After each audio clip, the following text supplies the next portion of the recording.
Still got it.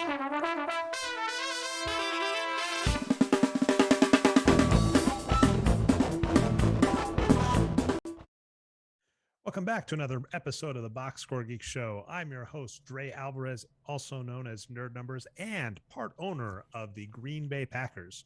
With me, as always, is my producer, voice of God, man of many hats, Brian Foster. Say hey, Brian. Oh, hey, Dre, what's going on? I'm sure that Packers purchase is not looking as good as it did before the Aaron Rodgers news, but that's okay. Support your team, right? wait. What is there new Aaron Rodgers news? Because I purchased this week, and so he came back. We beat down the Seahawks. Everything's good, right? Oh, I was making a non-sports comment about vaccines, but yeah.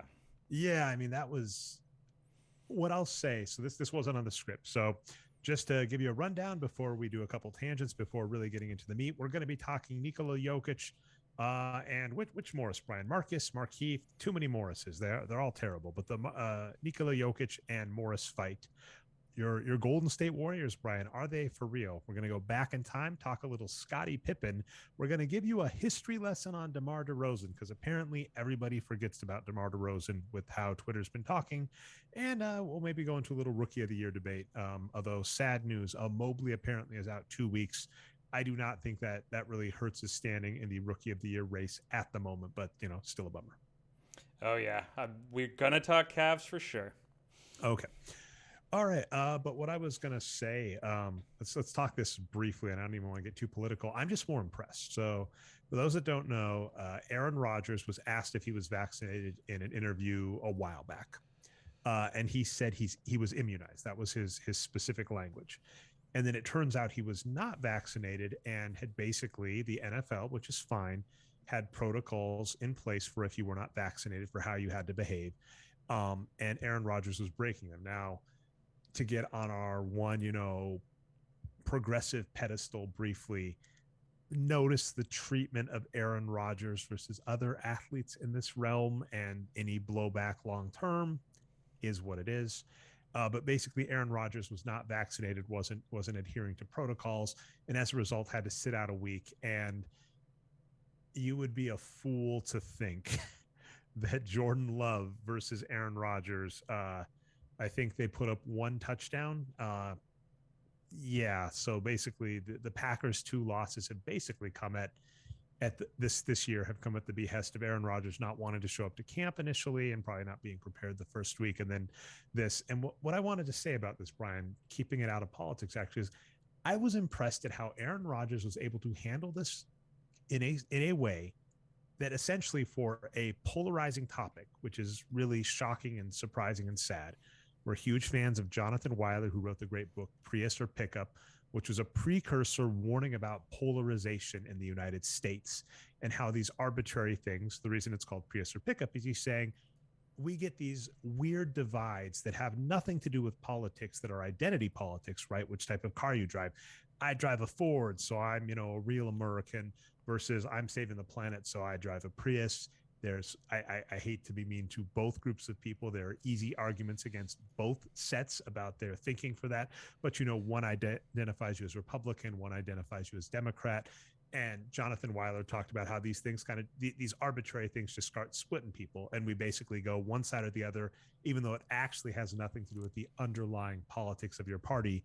And sadly, vaccines have turned into that, which is terrifying for a variety of reasons, because if half of this country says don't make me get vaccinated, that has huge health implications and is bad. And it's really just I don't want to defend partisan politics, but I'll say, like, it would be nice if there was just a couple things we could agree on and move forward, but it is what it is. But the impressive part about Aaron Rodgers is he handled this in such a way to piss off both sides. Now, of course, the unfortunate news is if you are a white quarterback for a winning team, the right will always take you back. So it's fine. So long term, it's not going to hurt him one way or the other. In fact, that's the chapter 1 of Wages of Wins. We get into so many arguments about overrated players coming out of the Wages of Wins research. But Dave Barry's initial research was basically sports fans do not care as long as you give them sports. So as a result, if you give the Packers winning football, we'll all come back, right? You were joking and I bought, as I mentioned, the Packers did a fundraising round. So this is kind of hilarious, Brian. It's complete grift. I'll maybe when we finish this up get a second topic, but I don't want to do tangent on tangent. So if we finish up this tangent, I'll get to that. Too late for that. Too late for that. No, but anyway, I was going to say about Aaron Rodgers is just, it's, I came back. I bought a Packers ownership to the Packers. I came back. Sports fans are sports fans, but it's still impressive. I'm like, the way he handled that was so good that everybody was like, no, you're wrong, which is funny. But then of course, if he throws the football well, everybody goes, we don't pay you to talk, we pay you to throw a football, and is what it is. Yeah, well, that's the disappointment, right? We've lost Aaron Rodgers. He's on the other team. He's anti-science. It's fine. It is what it is. It's just kind of funny. What's actually, if you're talking the teams, I think this is important. And I think a lot of people don't realize this, and it's really getting that way in sports, Brian, not just the owners, but like the players are starting to hit this territory too, because, Aaron Rodgers, I know, either is on a $100 million plus contract or is worth that. All of the top quarterbacks in the NFL are worth over $100 million in guaranteed money. The top NBA players are getting up to that 200 million range, right? The real divide is class, as in amount of money. And I think with Aaron Rodgers, you get someone that has been mega rich for years, that exists in a strata you and I could never really even conceive of, right? You and I, even if I have privilege, like I might complain about a first class plane ticket as privilege. And that is far removed from what Aaron Rodgers is used to. So, I mean, if we're talking divide, the real divide, and I think even some of his, I'm immunized, I can do what I want, I have my own beliefs, I think really comes more down to class. It's I'm rich, don't tell me what to do. Tom Brady, he got his entire team vaccinated, so it's really weird for me to be on Tom Brady's side this year. But he has like weird diets, weird things. Steve Jobs, notoriously of Apple, the same. So I think, you get a certain amount of wealth and privilege, and the real divide is like you exist in a world none of us understand, and it's really hard for those people to get told no. So that's real divide. I agree. The important thing, to answer your question, though, what are the common ground? What are some things where we're not divided on? We should look for that. But the thing to realize is where we are now as a country is because people have figured out that doing the opposite, that deliberately dividing people is a good way to make money and power. So that's where we are right now. Yeah, I mean, just as a brief note, I don't want to talk too much about it because I think we already, with Jeremy, talked the NBA 75. But what I noted is the NBA 75 is brilliant in that if I make a list, and I've done this before, I make an article, a list, a post that's just, very straightforward. I'm like, the Warriors are a really good team. Steph Curry is an MVP candidate, and they're the favorites to win a title. Let's say I wrote that article in 2017. You'll get your head nodding. Whereas if I say something like Draymond Green is better than Steph Curry, right? But even Warriors fans are going to come at me. I'm going to get heat. I'm going to get engagement. I can milk that, right? People are listening to me. Yep. And the NBA 75 is brilliant in that the easiest way to do that is you make a criteria that is impossible. You can't, I used to do this with the Boxscore top 10 box scores of the week. I shorten it to 5. And when you've got, let's see, conservatively, right, if you've got like 5 games a night, 5 games a night in a week, that's 35 games. You got, 5 starters each. So, over 100 starters games, 5. There are probably more than 5 really, really good games that belong on a list in a given week. But if I limit it to 5, then suddenly you're going to have people saying, how dare you disrespect Curry's? I don't know. I think he got pulled from tonight's game because they were beating down the Nets so bad. But Curry scored, 9 threes in this game. It's like, how dare you pull Curry's 9-3 He also had 37 points, too, so he's going for 40. The Nets fans were pissed off. Yeah. So, that's the easiest way to get, as you're saying, to get engagement. And you're right. It works for money making. It works for politics, right? One of the easiest examples is like daylight savings time is a bipartisan issue, and it just doesn't get passed because you cannot get your fan base, your donors, your voters to rally behind you eliminating daylight savings time. But if you say, they're teaching something bad in schools, boom, out come the checkbooks. All right. Anyway, I'm going to leave. The second topic was just noting that like Packers ownership, right, buying a piece of the team, even though I'm not allowed to sell it. I don't get a dividend on it. They're like, do not buy this if you want money. So, and there were 300,000 shares sold this round. The most you could buy is 200. And they've done this multiple times. Like I own like less than one millionth of fan shares of the Packers, let alone the actual ownership. So, and the joke is comparing this to like cryptocurrency and NFTs. And I actually tweeted about this week where I basically said, I'm not here to defend either. I'm not here to defend crypto. I'm not here to defend NFTs.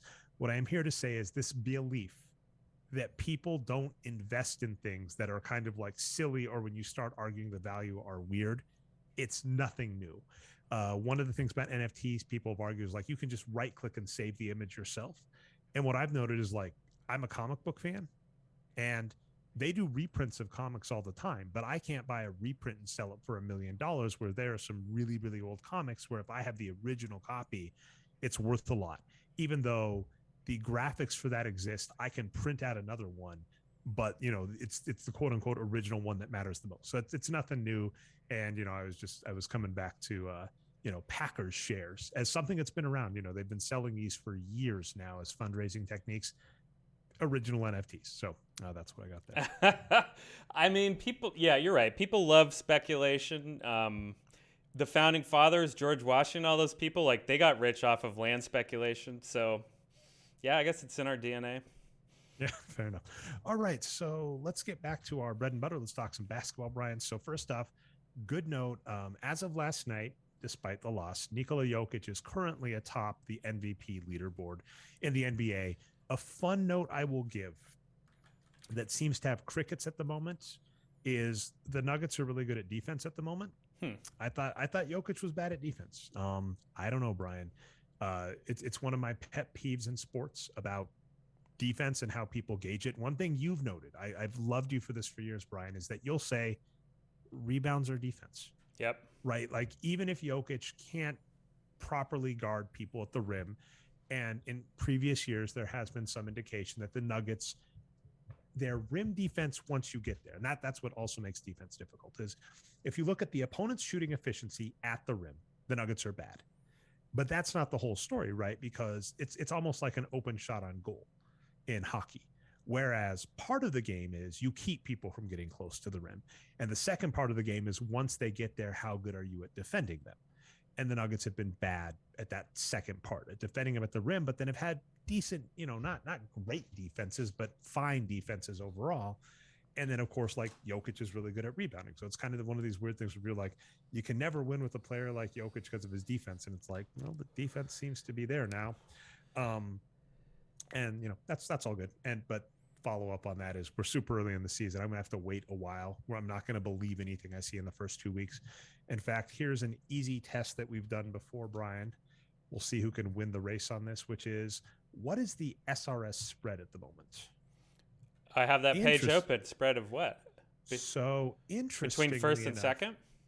So the Heat are +7.4 out east versus the worst team, the Detroit Pistons, -10.2. The Golden State Warriors are +10.7. That's old times, Brian, old times.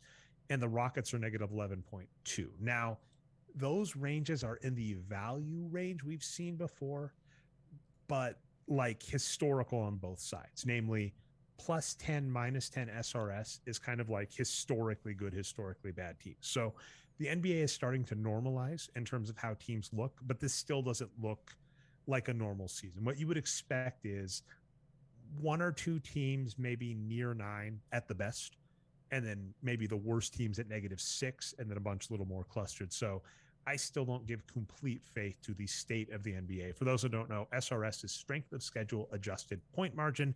+10 is really, really good. This is like the 72 win Bulls, the 73 win Warriors.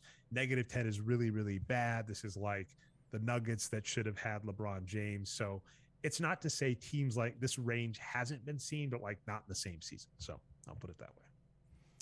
Yeah, it's funny because the Warriors do have the best schedule adjusted point margin, but I'm still suspicious because I'm like, they've had a really easy schedule. This is as of last night. I don't think Basketball Reference is updated for tonight's games yet, but they were still the weakest schedule in the league as of last night. They've been playing a lot of bad teams, and they've had a lot of home games as well. So that's been really great for them. But they look so good that I think they can keep it going. I don't think we want to go into the Warriors right now, though, right? We're still on Jokic and the Nuggets. Well, let's do Warriors. Look, we're on the Warriors. Let's Okay. finish Warriors, and we can go back to Jokic. Okay. I agree with you. The Warriors are on a really easy schedule. That loss to Charlotte was a little disappointing, but of course they destroyed Brooklyn tonight. The answer, by the way, I've been talking with Jeremy, guest of two podcasts. We've been having guests, Brian. How's that? So Yeah. we had Ben guest last show, and then Jeremy Britton the week before. Although technically we recorded those in opposite order, so fun times. But we were talking. I've been talking the Warriors a little with Jeremy, and I love your fan base, Brian. I love your writers because they'll be like, Jordan Poole had a good game. Has Jordan Poole put it together? Is this it? Is this it? Right? And Andrew Wiggins, Jeremy this morning was complaining about Andrew Wiggins being like a mediocre shooter, and he is. He's like 57%, which isn't terrible, but that's about league average, I believe. And what did he do tonight? He was like 7 for 11 or something. Yeah, Wiggins has had a few really good games. He destroyed his old team, the Timberwolves, recently as well. Yeah, so it's basically, but what'll happen with Warriors beat writers is that one of your mediocre or bad players, basically that's Poole and Wiggins, and Wiggins isn't. What I should stress is, Wiggins is a starting caliber NBA player. It is just frustrating in that he is a max salary player, and that money could have been spent better anyway. If that makes sense, right? Yep. You cannot convince me that a competent NBA front office could not have found a way to spend that money better in any way, shape, or form. So that's the only frustrating part. But I think Poole is pretty terrible, if I'm not mistaken. Let me get the Warriors up real quick. Yeah, Poole is funny because we talked about this on the show with Jeremy, right? He came into the season with all this hype. He looks like a completely different player, and you know me, I'm Mr. Eye Test now, so I agree with that sentiment. But he just hasn't produced, right? He has a role that's too big for his skill level right now, I think. He's taking, pull-up threes off the dribble like Steph Curry would, and he looks good doing it. He just doesn't make them. So, Poole, the jury is still out. I think as players get healthy, especially Klay Thompson, they should reduce his role. But it's. I'm worried about Klay because that's another. It's still so bizarre to me to see a player that has missed 2 seasons with injury, that at his best. So let's go back to 2020, right? That was the last season he played. Yeah. So Klay Thompson in 2020, according to us, how can I not find him? Or was 2019? Oh, it was 2019. 1920. The files of 2019. Yeah. Yep. All right. Klay Thompson, we were like, as a shooting guard. So that's the rough part. Shooting guard, small forward, which is like the weakest 2 positions. So position adjusted, we've kind of said Klay Thompson, 2016, 2017, 2018, 2019, basically Andrew Wiggins would be our argument. Kind of Andrew Wiggins level player. He comes back in. That's better than Poole. That's kind of the argument. But the other thing is he's been out 2 years with an injury. And he had made the observation either right when he went down injured or right before that he had played the most minutes of any NBA player for like the last 4 years, which had to, from 2015 to 2019, right? That's 5 straight NBA finals. And on those teams, Klay was the most healthy because, Curry missed a bunch of time. Durant missed a little bit of time. Draymond missed some time. So Klay was the healthiest player in that bunch. And then this gets into like LeBron James territory now, which is, if you have a healthy player that starts having injuries compound, it gets really, really hard to know what that's going to do. Yeah, I think the local feeling on that from fans and media is basically, well, Kevin Durant has come back from this Achilles and he looks like his old Hall of Fame self. Therefore, modern medicine has solved the Achilles and Klay will be fine. Kind of wishful thinking, I think. So, and again, he, like you said, 2 years and having the ACL and the Achilles back to back is different than just an Achilles. That said, Clay is playing 5-on-5 already, and he's going to be back soon. So let's see what happens.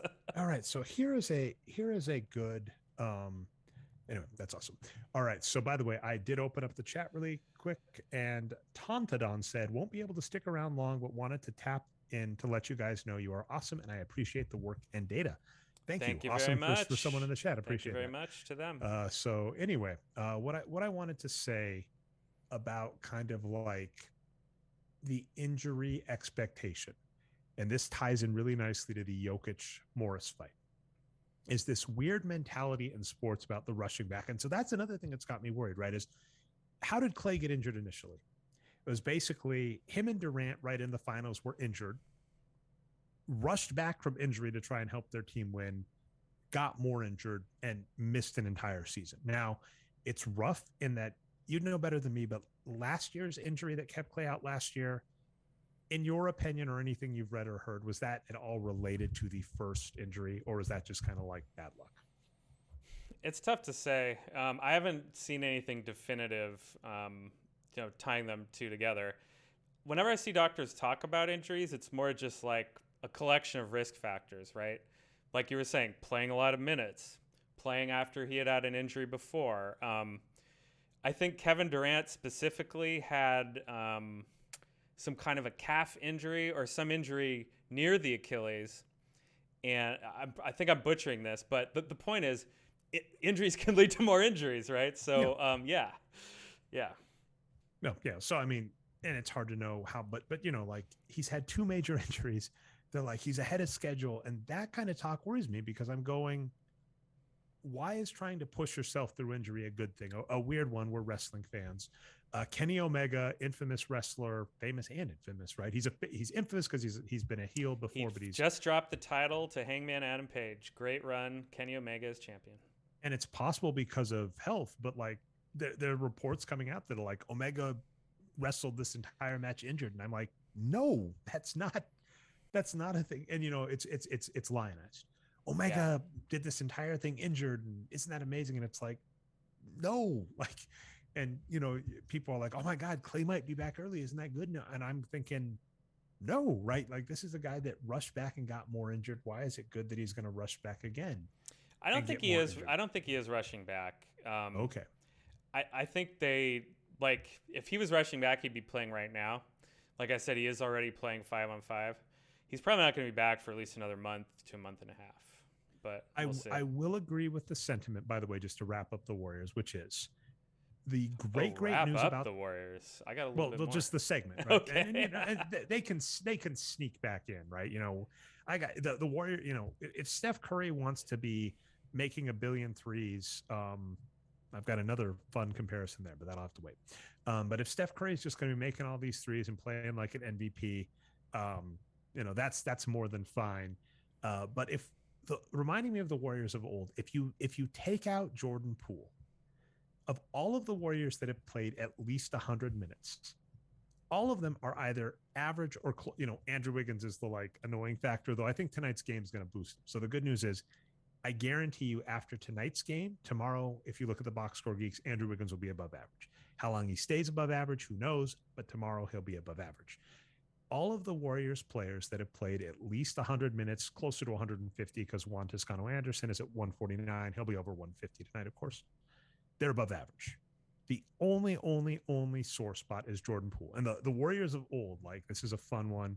2016, if I recall, like the 2016 Warriors, what made them amazing is they literally had no weaknesses, right? Except, they had one. They had a pretty big Achilles heel in Harrison Barnes. Apologies, Brian. 2015 might be a better year. 2015, Mo Spates. Okay, so I kind of had a couple, but Mo Spates, and so you can win with one Achilles heel, right, Brian? So Jordan Poole can be your Mo Spates or Harrison Barnes, and you're fine. But basically, that's what's making the Warriors this year look so darn good, is that they literally have no weaknesses, except for Jordan. Yeah, they look like a completely different team this year than they did last year and the year before. Well, I said this on the last show. They look like that first title team in 2015. Like you said, everyone on the team is good. When I go into the season, I think about all the scenarios, right? I don't know if you want to call that Bayesian or whatnot, but just like, what would happen if everything goes right? How good could they be? And what happens if everything goes wrong? This scenario is almost like better than what I could have imagined. Everyone is healthy for the most part, except the guys we already knew about, right? Clay and Wiseman. Especially the three old guys that they brought in. This was my concern. Nemanja Bjelica, right? And of course, Iguodala and Otto Porter, we've talked about a lot. All three of them have been incredible. Not just their play, but they've looked great physically. Iguodala's up there dunking. Draymond Green looks way better physically. He's dunked in traffic a few times. Can I ask a quick question? Otto Porter, we loved. He was a great pickup. I think he was like recovering from injury was the fear. But when he got his big contract, he got hurt at the end of it, and that's why his production went way down. But yeah, I mean, for the contract he signed in his age, like that's the kind of the difference between Clay and him as just a point is he's 28, looked good last year at kind of the end of the stuff, and is on. Geez, Brian, that is a steal, $2.4 million. Yeah. So that compare that to Clay, who is, at a much, Clay still got $83 million after this season on his contract. So that's fun. Yeah, but so those three veterans have been great. And, the two young players that we were just talking about, Toscano Anderson, Damian Lee, despite playing well, their roles have been reduced. There's just no room, right? The team is too good. And now let's get to the real exciting ones. First off, Gary Payton. Where did he come from? He's been around forever. He's 28 years old. He's been bouncing around all these different teams. And I think in the past, he just hasn't been a good enough shooter to get minutes, but he's up to 35% from threes this year. So I think they're saying, well, his offense is good enough now that, we're just going to put him in there because he looks different on defense. He's one of those guys who's just right up on you, and he looks like he's going to steal the ball every time he's on defense. Just a complete ball hawk. And he's dunking the ball, he's catching lobs, and shooting threes. So he's just incredible. I think he's going to be a top bench player for them all year. The process was very weird. They cut him at the end of the preseason and brought him back just to save a little bit of tax money, and it worked out. But, man, considering how good he is, they dodged a bullet having him not get picked up. And here's the other big one, Jonathan Kuminga, the much-hated Kuminga. I am on board, Dre. I am on the Kuminga train now. He is incredible. For those people not watching the live show, I'm rolling my eyes at him, but we'll find. How many games have you watched him play, Dre? I'm an eye test person now. I've been watching his games. He has improved so much. He's played okay. So unless he played amazing tonight, he's played 50 minutes terribly. So I don't know what you're watching. I'm just saying. I'm watching a guy who is 6'8", big-bodied, modern forward, does everything. The next Andre Iguodala, blocking shots, throwing down dunks. He looks incredible. He's already getting minutes with Steph Curry and the starters. I'm telling you, I'm on the Kuminga train. Watch out for him. I'm going to give you a great comparison, Brian. I'm going to call you Billy Bean. So one of my favorite stories in the book Moneyball, I don't remember the exact player, but I remember the scenario. So in Moneyball, Billy Bean is very much players are who they are. It's really hard to train players out of habits by certain ages, et cetera. And at one point, though, Michael Lewis, the book's author, is talking to Billy Bean, and Billy Bean's like, oh, this guy's going to be great. And Michael Lewis kind of responds, he has these bad habits. He does these things. I thought you said that young players, it's really hard to train them out. And Billy Bean was kind of like, yeah, but there are reasons he has that bad habit. And I've seen this kind of thinking on so many analysts, even the, ones I respect, even myself at times, where it's like, these things, the trends, and then you want to not believe a trend. And it's so easy. And so that's what's happening with Kuminga. So, but the good news, I'll give you a small sample. 50 minutes is not enough time to see anything. So I'll be happy if you prove me wrong, because one you've been right on is Andre Iguodala. Andre Iguodala has looked great. Let's see if he keeps it up. All right, Brian. I'll say that though. Okay, one thing is, do Billy Bean and Michael Lewis know anything about the NBA age curve? Because Kuminga is like 19, just turned 19. That was the irony, is they were discussing the age curve, and basically Billy Bean compared this guy to another great player to similar age. But Michael Lewis's point was like, hey, your guy has, too many strikes and, not enough walks. And Billy Bean's like, yeah, he can learn it. And then Michael Lewis is like, I thought you said they didn't learn it. So Anyway, the good news. What I will give you. Let's see if I can do this quickly. What I will give you is Kuminga is 19 years old, like you just said. We've only seen 50 minutes out of him. That's really, really small to know. That's really, really hard to know. He is not the, Kevin Durant notoriously was terrible his rookie year. So the good news is Kuminga is on a ridiculously cheap contract, right? $5.5 million for the next 2 years. Then they have his rights for the next 2 years after that. So the only real error the Warriors can make is if he doesn't look like he's improving, either one, giving him too much playing time, which isn't an issue at the moment, right? He's not playing 250. He's not a Cade Cunningham or going to hurt me, Brian, Jalen Suggs. He's not going to get all this extra playing time that's going to hurt your winning chances at the moment, at least. So that's one good news. He's no Evan Mobley, that's for sure. Yeah, man. Well, we'll get to they're further on the. I don't think Kuminga is necessarily going to be a positive production player this year, but here's the thing though. Just real briefly, the way I look at players is if they're a difference maker. Actually, that's the wrong word because I know that you and Rondo have a difference maker metric, but we call it game changers. Game changers, difference maker. Then I'll stick with that.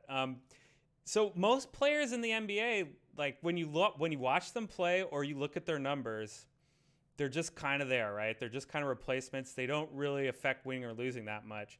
There are some of these Carmelo Anthony types, unfortunately, that are really negative impact players, and then some that are really positive, right? But here's the thing about Kuminga. He makes an impact on the game. He does not, just kind of float through the game. He's doing good things or bad things the whole time, and those types of players are tantalizing to me. Of course, it could be the DeMarcus Cousins, right, who never gets there. He keeps doing the good things and the bad things, but for Warriors fans, we have some optimism right now. I'm going to stay on the other side and say you're getting overhyped, but we'll revisit. Let's get the Jokic fight off the table and we can go to the other ones. I think Rookie of the Year is a fun one after that because we're already starting to talk some of those players. Basic 2 cents is here's what happened. Morris, like I said, I'm getting their names confused in my head between the twins, took a late cheap shot at Jokic on a shot. Jokic got upset, came right back at him and hit him when his back was turned. Now, here's the rough part, Brian. Top level, I'm going to want to say, hey, we're not a big fan of the machismo culture. We're not a big fan of fighting. We're not a big fan of cheap hits. I'm mad at everybody in this scenario for a variety of reasons. But the hilarious one where I'm sorry, where then I have to fall right into that like sports mentality, boxer, wrestling thing is Morris is coming back and going, he took a cheap shot. My back was turned. And it always pains me when this happens. But when pundit Charles Barkley, because I think you and I have kind of agreed that Charles Barkley, the pundit, the one we see on TNT, we hope / think he's a character. Yeah, he's definitely a wrestling heel. He knows what he's doing. He's doing a Stephen A. Smith. And I think he kind of realizes that, right? If Charles Barkley came out as a very boring, analytical in the sense of like how he probably approached the game and saying, here's what you want to do to win. Here's why that player's bad, yada, yada, yada. No one says anything. But when he starts taking shots, et cetera, people tune in. When him and Shaq get in feuds, people watch. So exactly what we were talking about at the beginning, right? What gets, what generates views. He even talks shit to individual cities like a wrestling heel would, right? Like he comes out and says, oh, San Antonio has big old women. Like or the food sucks in this city. He just does straight up wrestling. Cheap heat. Yep. But he said, he goes, if you hit someone, you don't turn your back to them. That's on you. And he even did it great. Like we said, like wrestling promo is talking to Kenny the Jet Smith. I think Jason Terry took the nickname the Jet. They can both have it. They were both in the Sandlot apparently. But he was like, Kenny's the nicest person I know. I take a swing at Kenny. He's coming back at me. So, I mean, the funny thing is in this art, Morris, we've kind of said this before, and I don't even remember it's the same Morris. I've got to get this right, Brian. It's Markieff. Markieff. Okay. It might be the same one because I remember another Morris against Jay Crowder came out and was insulting and saying they were playing womenly, and we were like, first off, you're being sexist, and second off, your argument doesn't hold up. Same thing here. He was like, Jokic is being a coward by hitting me in the back. It's like, you started this, so your argument doesn't really hold up. But the annoying part for you and I think, is like, I'm like, we don't want this, period. The fact that these two players got in a fight, and it's very easy, even for me, you're seeing me have it happen, starting to get into the dynamics of, oh, the fight was right, oh, whatever, oh, you've got to step up if this happens, is not great. The term I've stolen from you, and you've said you don't think it's yours. I haven't seen anybody else say it, so I'm going to credit you until someone corrects me. But you've kind of noted that the star players in the NBA are now exceeding C level pay, if we're talking standard companies, right? I thought I heard that from you originally, but oh well, we figured it out together. We figured it out together. Back and forth. we just from each other. But yeah, there's C level people, and if you had a company, this was actually a big deal with Apple, right? Like Steve Jobs had cancer, didn't tell his co-founders, and was like self-treating it, or didn't tell his stockholders, and they're like, you can't do that, right? Like you're a C. Yeah, he broke his fiduciary duty. Yeah, you're a C-level person. You can't be making dumb decisions. So in the NBA, when you have MVP caliber players, when you have Embiid and Karl Anthony Towns get into a fight, that happened years ago. When you have Nikola Jokic picking fights, that's not good. And it's not something we like encourage. And it's not something we ever like in the sport. And it's also hilarious because these are already top athletes that are competing with each other in an athletic competition. You don't need, like, if in the middle of a basketball game, LeBron James and Kevin Durant randomly decided to start playing tennis against each other, I would turn the channel. I'm watching you to watch you play basketball.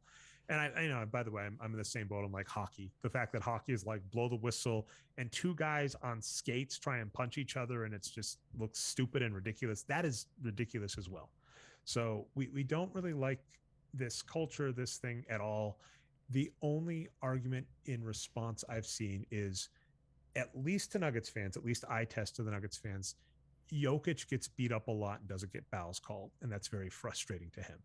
So it's kind of like the end result of this kind of goes back to the NBA, and there may need to be some smarter way of handling, like you just steal from soccer, right? Penalty time or something, where you don't stop the game, but the team is penalized.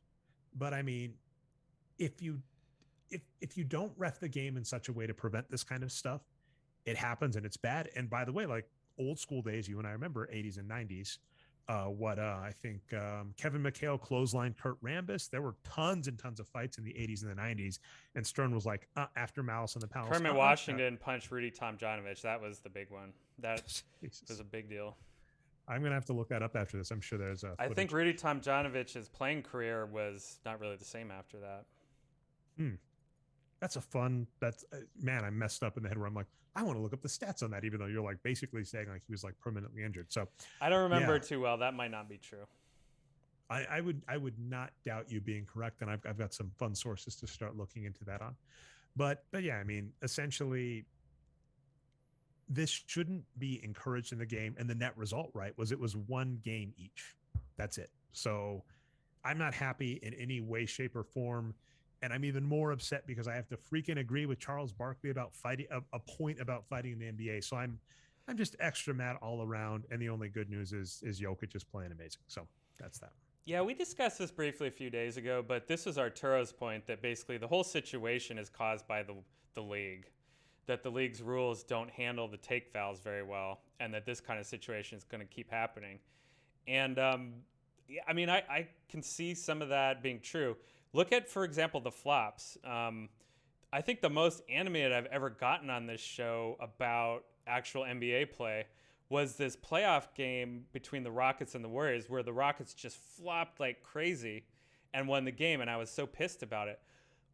I mean, from what I can tell, I've watched a fuck ton of games this year. The league has basically fixed flopping by changing the referee emphasis. Like, it's so much better to watch. It's incredible. I think they could do something like that with the take fouls as well. Yeah. It is what it is odd, by the way. I'll even throw this out because I know James Harden was struggling initially, and it looks like another kind of fun eye test point is it does look like Harden's back, right? That was kind of bizarre. Like, I thought he was dead, right, at the beginning of the season with how people were talking about him, and you look at his production, and never doubt Harden. He's back to playing well. He's averaging a triple double per 48. So there's that. The one player that's really confusing to me right now Damian Lillard is playing god awful. So no idea on that, but I always thought his strength was his three. So I don't know what's up with Damian Lillard, if anybody's got opinions, thoughts, whatever, but something's going on. And he's been complaining about the calls as well. But I'm actually curious. Let's take a real I've seen some people post data, but haven't looked into it too deeply, just saying that guards in general are doing worse this year and speculating that it's because they aren't getting the fouls as much. And again, well, I'm all for it. Well, I was going to say Lillard's fouls have been cut over in half. So he was at 9.6 per 48 last season. He's at 4.4 now. But where he is dead, the real death of his shooting is, this is a guy that has a career average 37.3% from three. He is at 27.9% right now. So something is up with his shooting. And actually, even another funny note, his free throw shooting is down as well. So he's in the 80s. This is a really funny point about free throw shooting. 27.9%. That's not good. Yeah. Say again. Oh yeah. Oh, it's 3-point. That's shooting. Lillard's 3-point shooting. Yep. Yeah. 27.9. But his free throw, I'll say, is he's in the 80s, which looks good. But if you look at him, he is an 89.3% career free throw shooter, 84.4%. Basically, you cut 5% off someone's free throws and you cut them in half. And that is such a, I gave a talk years ago at Stevens Point on this very, very topic. Free throws are the walks of basketball. So if suddenly a player stopped taking walks and got half as many plate appearances, it would be a big, big deal. So interesting that. So any other thoughts on the Jokic fight? I mean, I think like I said, this is one of those funny, boring ones where I'm like, all of my thoughts, I believe, are pretty sound. Yeah, no, I've got some different thoughts on it. I mean, everything you said is right. I generally don't like the macho sports culture, and we've talked about that a lot. I do see both sides of it, though. I mean, we talked about this before, going back to the origins of gridiron football, right? American football. It was basically invented, Harvard and Yale and the Ivy League. They wanted the men to stay tough in between, the Civil War and World War I. So they made this violent game that simulates trench warfare, right? And, basketball is not as hard hitting, but it has a lot of physicality as well, of course. And I kind of hate that word. I can't believe I said it. Damn it. Physicality is becoming a real word. Anyway, the point stands, though, is that it's like an outlet for violence that's accepted within our society and has rules to govern that violence, right? And and how much violence is too much? It's a tough call, because to look at where we are right now in America, there's a big threat of political violence right now. And our capital is just sacked, and it's going to continue, right? And, sorry to bring this into sports, but when I, go and watch NBA all day, that's, and it has some violence, but it's a nice, fantasy from the real world. So this is kind of a disjointed thing to say, but yeah, that's one theory people have. Yeah, it is really hard to divorce the competitive nature. And then you're making a good point too, where it's like, is that where we want it? And I'm making just more a pragmatic point of going, you are potentially harming the game by not fixing this. So it's, it'd be like if we had a factory and there's just like an exposed saw blade on some machine. We're like, is that good? Should you're right. That? I'm making a general point. I'm making a general point. Your point specifically, yeah, I agree. Well, I think it's funny because I think they overlap. Where basically we are saying we like the competition, we like the escapism, we like the competitive nature. The problem is once you start fueling that, it is very easy to get pushed kind of too far. And we're saying that there should be governors in place for that. So it's kind of interesting where it's like, we're not shocked that this happens, right? We're not shocked that if you get people super hyped up, super amped up, super high on adrenaline, competing aggressively against each other, that they might eventually, just flip out. But we're saying like, that's the whole reason you have referees, right? Is to stop this stuff. That's the whole reason you have rules. So use them. And it's a tough decision, right? And again, to go back to American football, they've been putting a lot of rules in the last 10 years or so to decrease the injuries and violence. And because the concussions, right? That was a big deal. And they've seemed to push it down with PR lately, but it's still a concern. But when they do that, the older fans and even a lot of the former players are like, you are just neutering our sport. It is so weak and nonviolent now, and you need to be tough and real men. And it's like, where's the line, I think, is the question. And so much of that is just that's the other annoying part, right? Is the number of people that can play any professional sport is so small that the number of people talking about how weak it has become versus the number of people doing it is very disproportionate. And then I've noticed we were talking like Charles Barkley, a lot of the former players that complain, perfect segue, Brian, thank you. You gave me an out to Pippen. So former players that complain about the modern game tend to have an agenda. And in some cases, it can be, in an odd way, a petty bone to pick. So a couple players I've seen, Scottie Pippen is one of them, like Tracy McGrady is another, Shaquille O'Neal. It seems, with apologies, to come from a place of insecurity, to say, I was great and I don't feel I got, or, I don't believe I got the accolades or recognition I deserve, or I don't believe my place is being respected as it should be. And that's where you see these weird comments. And so Pippen recently has a book that recently came out. I have not read it. And next week, I hope I'm not preemptively teasing, because, this is what we did all summer, right, Brian, where you and I could never align on scheduling a Boxscore show, but I'm really hoping Ben Guest can be on next week's show. And I actually wanted to talk to him about Pippen versus MJ, because he and I have had some back channel communications where for years, and I'm going to remain on this side. It's not a hard side. Is I've been on the side that Michael Jordan is an asshole. That's not a hard stance to take by any stretch of the imagination. The Last Dance didn't even stop a lot of that, even though, some of that was to show Michael Jordan. Some of talking to Ben, though, the point gets into like trying to understand where Michael Jordan is coming from. And in the case of Pippen, what I can argue is where some of the animosity might be misplaced, because Pippen has this book that comes out. And Pippen's kind of like press tour, he started talking against Michael Jordan and saying he feels that Michael Jordan disrespected him. An example he gives is the Last Dance documentary. He says that, the Last Dance makes Michael Jordan look great. Nobody else looks great. He says Michael Jordan got $10 million for the Last Dance. The other Bulls didn't get anything. Michael Jordan disrespected him. And I actually did some number crunching comparing Pippen versus Jordan. And where it gets very funny is I got 3 different tiers. And this is something I'd actually like to start doing for like all players, Brian, but we'll start small. Pippen and Jordan played with each other for about 10 years, really 8.5, because remember, Michael Jordan quit to play baseball, and quit to play baseball for like a season. So I guess actually 9.5 anyway, but he quit for a season basically. So it's not the full 10. He quit a full season and he came back half of the next season, or 17 games the next season. So they played 8.5 seasons together, same 10 window span. We look regular season MJ, regular season Pippen in their time together. Michael Jordan crushes Pippen on every sense of the word. Michael Jordan, so here are the numbers I have. The numbers might be a little different than Boxscore Geeks, because I do game by game for my calculation. But in that frame, Michael Jordan played 748 games, 167 wins, 0.277 points over par, or wins per 48. So almost 3 times as good as an average player. That includes his really bad last season where he earned MVP, did not deserve it. And a stat Art Rondeau and I came up with years ago, you already mentioned, this is called the game changer. The premise is you took a player's performance, replaced it with an average player, with the outcome of the game switch.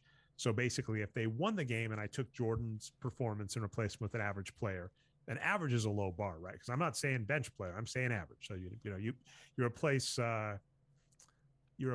Kevin Durant with Andrew Wiggins. What happens is basically what I'm saying.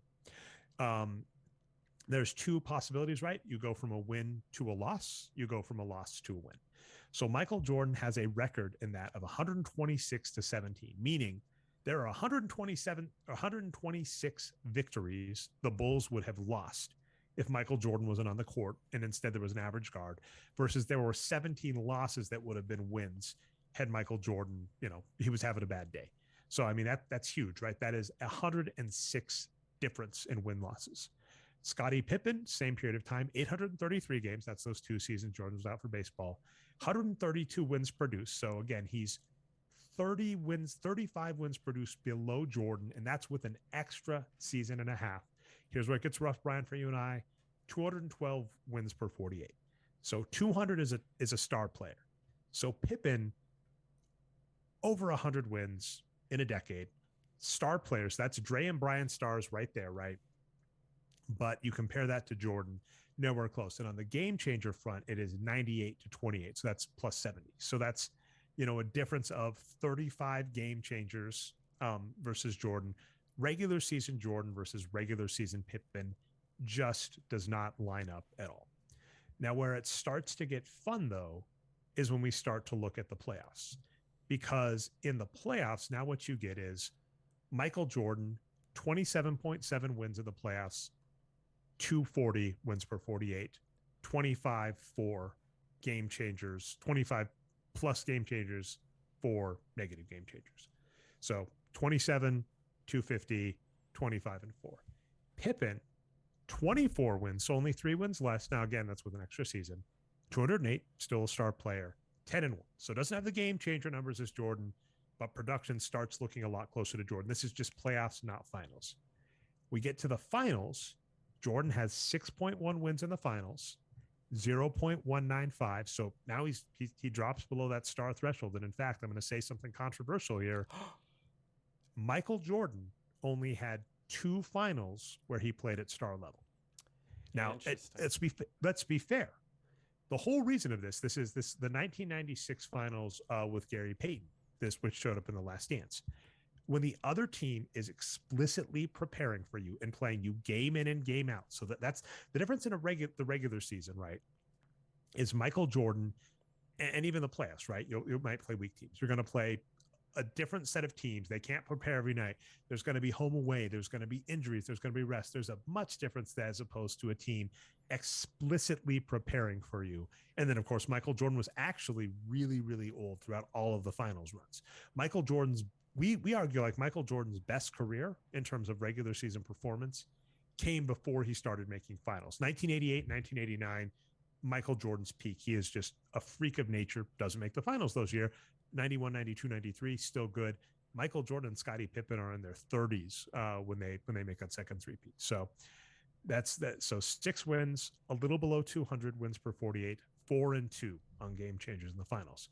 Come over to Pippen. Pippen 5.3 wins produced, 172 wins per 48. So still not as good as Jordan. 5-2 on game changers. So what I will say here is the following. Scottie Pippen is a great player that can't touch Michael Jordan in the regular season when you compare the two of them, even giving Pippen a season and a half extra. That shows you how amazing Jordan is, because I give you a franchise level star player in their prime for 10 years. And I tell you, and I give them a season and a half extra, arguably 2, because I would say that's the other thing. Jordan came back from baseball, was not the same Jordan in 1995. So he came back in 1995. The Bulls went to the playoffs with him, and they got smoked by the Magic. But he wasn't the same. 1996, they shortened the three-point line. Jordan looks amazing. So is what it is. But essentially, Scottie Pippen is like first ballot Hall of Famer, retire his number the second you're able to in the rafters, star player. Jordan is like 30 wins better than that, which is ridiculous. But then in the playoffs, Pippen starts catching up, and in the finals, Pippen helps. And part of this is like the exact point you think about. You saw this with your Warriors. A great player, if you give them 82 games, it's all going to average out. You lower that to 7 games or 5 games. They could have a game or 2 off, and it doesn't. You bring them in the finals, 7 games, but now it's against one of the best teams in the league. Anything can happen. So essentially what I would argue for Pippen with Jordan, because Pippen, I think, made the statement like Jordan wouldn't be Jordan without me. I think that is 100% true in 2 regards. Exactly. Pippen was what's the word I'm looking for? Like safety parachute in the finals, basically. If Jordan got shut down or had a bad game, Pippen was right there. The real cheat code, by the way, there are 2 cheat codes, namely Pippen being so cheap. And this is why I think he probably has anger and animosity after the fact. That $10 million for The Last Dance is very telling. Pippen signed, I forget, and this showed up in The Last Dance, so we can give credit to this. The Last Dance talked about how Scottie Pippen took a really long-term deal with the Bulls because he wanted financial security. And you and I were looking at this pre-show, Brian, right? in the last 2 years of the Bulls run, where really Pippen, this is where I'll agree with Pippen, where Pippen made Jordan in that Jordan was old and fading. Pippen was still around and played well. So Pippen basically in the last two, 1997, 1998, really came through to help Jordan and the Bulls win. That's huge. He was like the 7th highest paid Bull, whereas Michael Jordan was making 30 million. Michael Jordan was making more than the average salary of an NBA team, and Pippen was the 7th highest player on the team, despite the fact that he was obviously the second best player, if 1-1A at that point. So basically, all Pippen had to do was wait for Michael Jordan to turn 36 for him to finally catch up and be 1-1A with them. And he's getting paid peanuts, whereas Michael Jordan's getting paid everything, still getting the finals MVPs, et cetera. So I feel Pippen feels slighted, and I actually agree with him. Like the numbers basically say you can't put Pippen next to Jordan. I'm sorry. But the numbers also say Pippen really, really helped in these small sample size theaters of the finals. And the reason Pippen doesn't get the pay or adulation really boils down to the Bulls. And I can't really fault my MJ for that. So that's kind of a lot of stats to throw out with a couple roundabout things. And like I said, I'm hoping to talk more with Ben next week about this. That's interesting. So it kind of sounds like the numbers bear out the narrative in the real world, right? I think that's pretty much the way people feel about Jordan and Pippen, even people that don't look at the numbers. Yeah, and I mean, this was, by the way, our point about like Kevin Durant with Steph Curry is namely, Steph, you could make the argument, pick a side right now, they're on opposite teams. You could make an argument for who was better, Curry or Steph. Oh, Curry's a lot better tonight, Dre. Nicely done. But, and Curry, sorry, Pippen, but Curry and Steph are a heck of a lot closer than MJ and Pippen, even though they're great. Well, let's say you do, like Michael Jordan, Reggie Miller. That would be a better one. Or, yeah, maybe Pippen, Reggie Miller would be a little more fair. You could make an argument for who's better. But the benefit of having them both on your team is if Michael Jordan or Pippen has a bad game or an off game or gets shut down, etc., the other one can come through. And that's what happened with the Warriors with Curry and Durant. They both played amazingly. It's just a matter of, like Durant was the one that stepped it up in the finals, but that's just because they had both of them. That was the key, right? There is a world where Steph Curry is the one that has 2 finals MVPs because he goes off because Durant's not shooting great. That all can happen. So I agree with Pippen's narrative that him being on that short contract is what really helped the Bulls be in a position both to afford, to afford Dennis Rodman and Michael Jordan. Dennis Rodman's the other big cheat code, right? The Bulls getting him for nothing for Will Perdue. One of the worst trades in NBA history. It's forgotten because the San Antonio Spurs lucked into Tim Duncan, but just unforgivable, horrible trade. But Pippen's salary is a huge reason Michael Jordan is there. But at least in terms of Michael Jordan publicly, stuff he's said, even in terms of what The Last Dance said, am I wrong? You actually watched The Last Dance. I did not. Mm-hmm. I've watched clips. I've read up on it. Last Dance actually seemed pretty nice to Pippen relative to the other Bulls. I could see some other Bulls getting upset, but Pippen wasn't one, I would think. No, I mean, they'd let them all say their piece. It's tough to say because of how it's edited, right? What did they air of what they said and what did they not air of what they said? But, yeah, I mean, Pippen got to say a lot on The Last Dance. Yep. And like I said, I mean, the Last Dance is what I thought was amusing is The Last Dance brought up his horrible contract. And I actually saw that being discussed on social media. And some people were like, by the way, don't feel bad for Pippen. He finally got paid right when he went to Houston. Yeah. But you can still feel bad for, a great line, JP, good follow on Twitter. I'll make sure to include him in the show notes when I put the show up. He made one of my favorite lines about sports where he said, the reason there are so many championship rings in pawn shops is because those guys went for the rings instead of the money. Ouch. I love it. I love it. It's such a great, and that's the thing is I think Pippen went for the security, which isn't hard to believe with a long-term deal. But it was a horrible deal. And I can feeling slighted by that and going, for a professional athlete, for a Michael Jordan, for a Scottie Pippen, they're anomalies too, right? Lasting over 10 years in the NBA is huge. Getting more than 2 major contracts is rare in the NBA.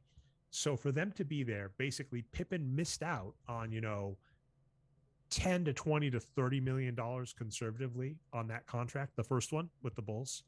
And you think about compound interest, what you could invest in, et cetera, long-term effects of that. It's like, it is understandable for him to feel upset there. I feel, unfortunately, with what we were saying earlier, I feel this is cheap heat, right? I think if Pippen wants to get himself to the top of the bestseller chart to get people to read the book, he has to say something scandalous, because if he just says, hey, remember The Last Dance that you all just loved? Here's another feel-good book about how the Bulls were great. I don't think it sells as many copies if he's just like Michael Jordan stumpy. So, yeah, it's like, I imagine Dave Chappelle sitting around in a room with all of his agents, and they're like, we're going to go after trans people on this one, guys. We're going to get so much cheap heat. It's going to be great. Like, it's so predictable, isn't it? Yeah, it's exactly. I mean, that's a fun one too. We have this with social media. We have this big like group of people you can push, and it is funny because it's exactly that. Like, you got a bunch of different forces, algorithms, entertainers, influencers, just politicians, all just trying to poke this group. It's almost like a hornet's nest that you're trying to rile up, and it's a shame. With that in mind, let's go boring. Ooh. Let's talk DeRozan, Brian, because I was going to say this is a funny one because I've tempered a lot in this. So DeMar DeRozan, who is young, we thought he was overrated, not a good player, overpaid.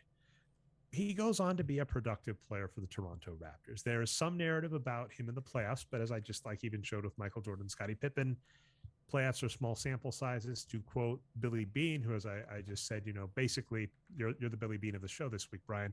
He said, my shit don't work in the playoffs, right? Small sample size, who knows what happens.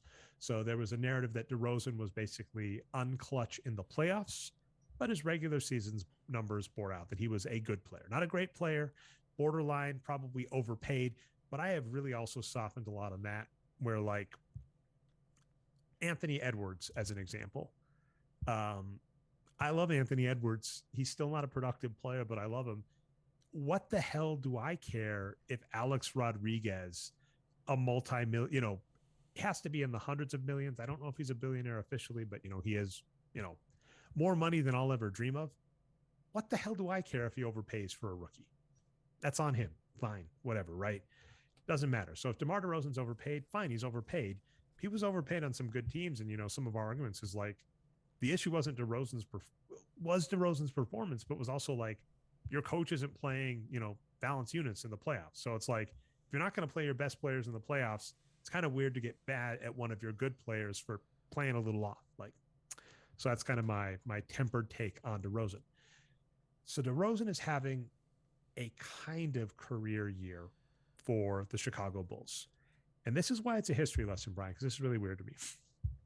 The real story behind the Chicago Bulls is Lonzo Ball is healthy and playing well. Lonzo Ball is great. I'm not going to dispute that thus far, DeMar DeRozan isn't playing really well. But what's funny is if you look at his numbers from last season to this season, he's about the same player. Something really odd, we were talking this pre-show, is he's getting played as a small forward and it works, which is really funny, or a power forward and it works, which is really funny because you and I have traditionally hated like the stretch four mentality.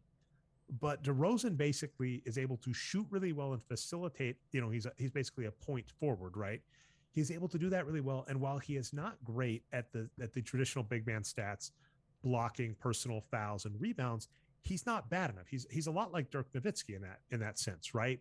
In that he doesn't look like a traditional big, like a 2010, but he's good enough. Basically his assists make up for his rebounds and his scoring is really good, even for a big. So it is kind of weird that like the solution to DeMar DeRozan was to play him as a 4, which the Spurs and Bulls have done. And the other part of the story is he's like red hot right now. People are like, oh my God, this DeRozan. And one thing that's really bizarre is I guess he stole Damian Lillard's 3-point shooting ability. DeMar DeRozan has not been a good 3-point shooter for his entire career and is actually shooting lights out from 3 this season. Just kind of bizarre. Who knows if he'll keep it up. But you and I have seen this before in his past. Namely, DeMar DeRozan in past NBA seasons has gone above that 200, that star level player, by shooting lights out for like 2 weeks. And then he calms down and he ends up the season as a good player, even as a player that he hits that strata where like if he gets named to an all-star game, I don't mind. It is very hard for me to be upset with any player making the All-Star game. And like DeRozan's in that category. I'm like, you play well enough, you get in, right? That's kind of what I've started telling you my criteria is. You just have to be this tall to enter. Kobe Bryant's MVP is fine. DeMar DeRozan's All-Star games are fine. You know, they're not great. They're not who I would have voted for, but I'll take them. But we have seen this before. We have basically seen DeMar DeRozan on a team with an undervalued, really, really good point guard, have a really, really hot stretch, and people convince he's a star. We've seen this all before, and it just kind of, makes me laugh. I'm like, this can happen. Yeah, I'm a big fan of the Bulls, though. They made a lot of improvements. So I'll address DeRozan first. He's improved a lot from when he was younger. Even though he is playing, power forward, like you said, much better passer now. And he has gotten that three-point shooting up to a respectable level. Can he keep it up, though? I still am a big hater for several reasons, though. He still loves that jump shot, right? That mid-range jump shot. He still doesn't play very great defense, although the Bulls, I think, are a good defensive team. So, like you always say, it's hard to make that argument. I'm suspect of his defense. The real problem, though, is the contract, right? The Bulls had all this money to spend. They may have signed the most team-friendly contract of the offseason in Lonzo Ball and the least team-friendly in DeMar DeRozan, which is pretty funny. But Alex Caruso has been another really big pickup for them. Combine that with Levine, continuing to be all-star level Levine, I think they're a real team. They are really thin up front, though. That's going to be a problem. I don't know if DeRozan can be power forward long-term. Valanciunas is hurt right now. Or, I'm sorry, Vucevic. I'm getting my V centers mixed up. Vucevic is hurt right now. And he has been pretty shitty, honestly. Much worse than he usually is. So, we'll see if he can come around. And also Patrick Williams, the young power forward, is hurt. So, if they can get some health in the front court, yeah, the Bulls could make a run. I like them. So I have many, many arguments to come back with. Yeah. First off, DeRozan, here's what's weird.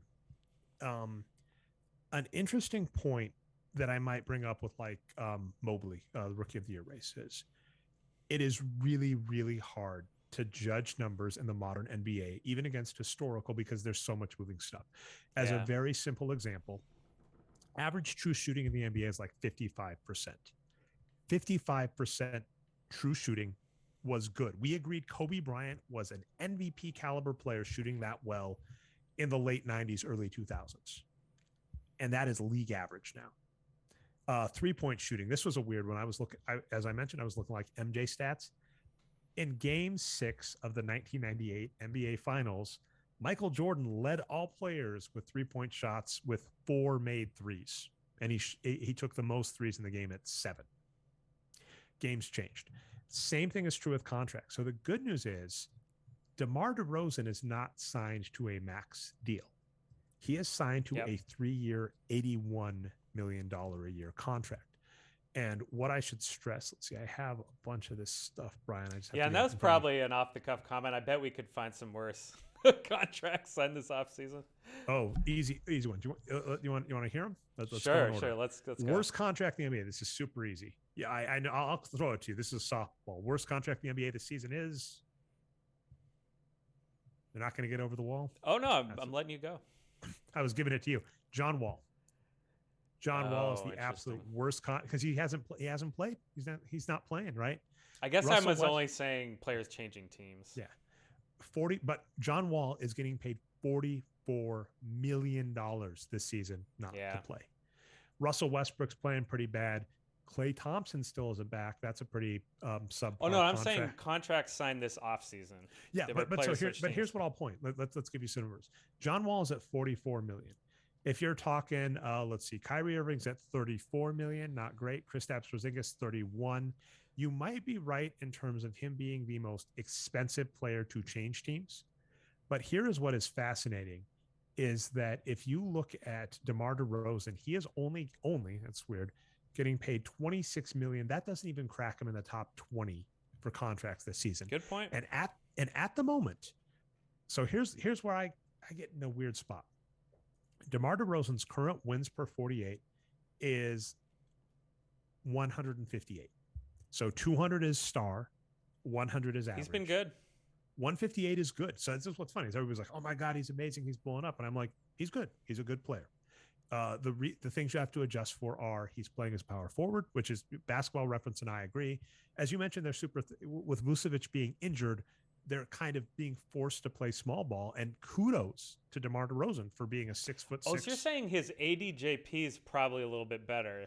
I think it's the best of his career. Okay. But also part of that, what's really frustrating is basketball position is a lot like baseball batting order. If you're playing closer to the hoop, if you're playing taller, you're going to get more rebounds. You're going to get closer shots. That's rule of the game. And that's one of the reasons we adjust to it. And he is a good player. The question is, right, if Vucevic comes back and you slide DeRozan down, is he going to keep the production up? If so, he'll go up. Great.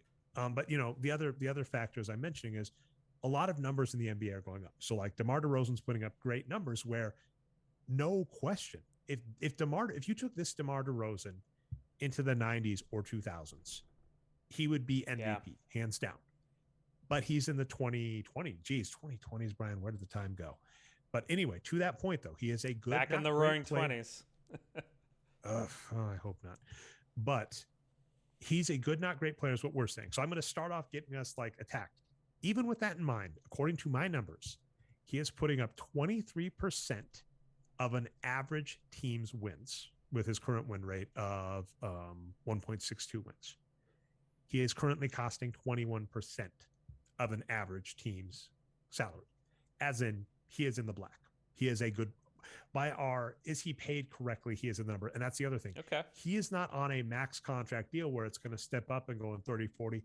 He's in that mid 20s for the next 3 seasons. So if DeMar DeRozan can play like DeMar DeRozan has played for the last 3 years, he's worth the money. So that's shocking to me, but you're convincing me.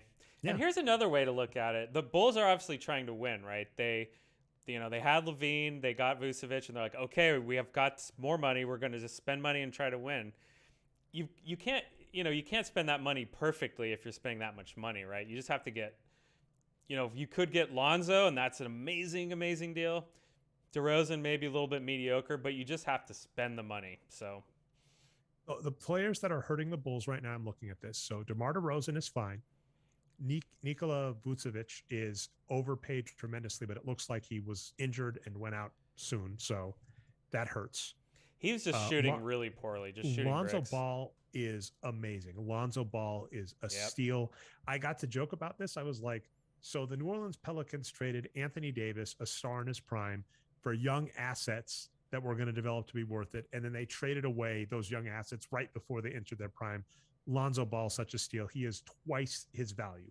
So he is costing 15% of an average team's salary, 30% of an average team's wins. This is one player I did want to ask you about. Zach Levine, however you say Levine, it. Yeah. He's one of those that has just been weird to us because I think old school, right? We were like, I think he was signed by the Wolves, didn't look good by the Wolves, didn't really like him. Last 2 seasons, though, has been a really good player. He took a big step up. There's not much else to say. He's just a really good, efficient shooter now. It was so bizarre because basically for 3 years with the Wolves, he was a joke, right? We were like, ha ha ha. Then the Bulls in one of these off seasons, we were like laughing at how many, I think they signed like Levine and Jabari Parker. And we were like, they're taking all the bad contracts in the league. And he came into the Bulls and played terrible. And he was a below average player for 2 more seasons. It's like, ha ha ha, Bulls, you're so silly. And then last season, dude puts up 7 wins, almost a star player. And this season, same kind of boat. He's playing close to star level. So he is playing. He's well worth his contract. And then the other name that's going to hurt some of the fans of the 2 more names to mention that are going to hurt fans of one's going to hurt fans of the show. Alex Caruso, 7% of an average team's contract, 24% of a win. He is playing great as well. Yeah. The Lakers screwed that up big time. They should have kept Caruso.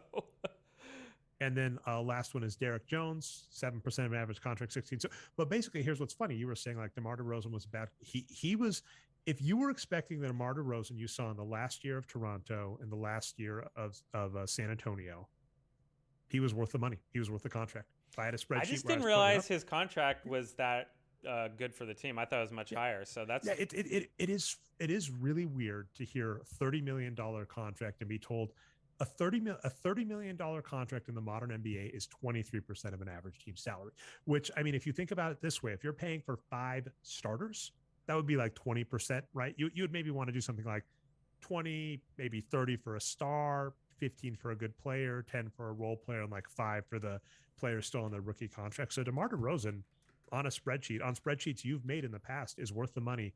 DeMar DeRozan, Lonzo Ball, and Alex Caruso. This is kind of weird to say, Brian. I don't know who the GM of the Bulls is this season. You might have to say GM of the year. I mean, that's let's see. Artūras Karnišovas, and I hope I got that right. Apologies. They have pronunciation guides for players. They do not have it for executives. But if you were asking the Boxscore Geeks to give their off-the-cuff, back-of-the-napkin, we only get one vote, executive of the year right now, goes to the Bulls for me. Don't get too comfortable with, how those salaries work in your mind, though, because the next CBA is coming up real soon.